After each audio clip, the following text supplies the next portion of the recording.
I was privileged enough to be asked to write the skincare chapter in the SCS book on cosmetic science.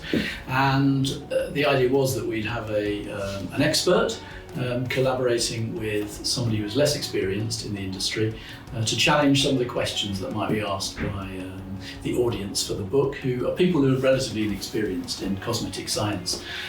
So we got together and we decided how we were going to do this. And in fact, Nichola had the great idea of initially asking some questions internally. So maybe if you explain how you went about doing that.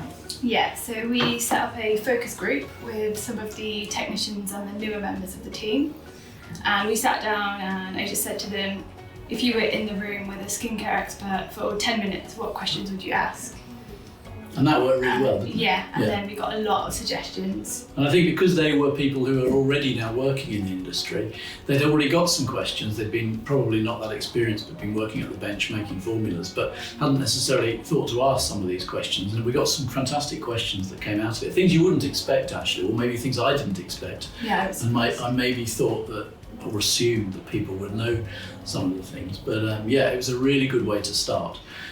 So we then framed our chapter about skincare around the questions which they'd asked me, or they'd asked Nichola, really. Yes. Yeah. So then we basically shared it up a bit, didn't we? Yeah. I wrote a chunk and Nichola wrote a chunk, and then we kind of compared notes, changed each other's. Yeah. And yeah, it was fantastic. I think the main thing I learned from it, from a writing point of view, was actually he was worried about 10,000 words being an awful lot. And Nichola kept saying to me, no, 10,000 words isn't that many. Not as many as you I said, think. oh, I can never write 10,000 words. And before I knew it, I got way too much and we had to then chop those out. I told you. So we've been asked to say what was our favourite facts from the book or from the chapter that we wrote. Yes. And I know what mine is. I thought the fact that the weight of our skin is 15% of our body weight, I thought is fascinating. So I love that fact. What was your fact? My fact was about the Mexican lorry driver. So this is the really popular picture of this lorry driver from Mexico, I think. Yeah, he's Mexican, yeah. And his face very clearly shows sort of what the sun can do to the skin and how much damage you can just accumulate without realising. Yeah. So the one side of his face. The one side of his face is so damaged. We don't actually show a picture of that in the book, but we reference it. Yeah. And in fact, it's so easy to find. You just Google Mexican lorry driver and the picture comes up. Every time I see it, it comes up on presentations all the time, but every time I see it, I can't believe it. Yeah. I bring it up in conversation all the time.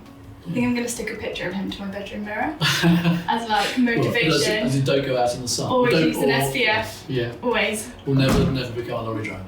Oh yeah, that too, yeah. So that was the other thing we were asked to do was what did we learn? What did we learn from the book rather than our favourite fact?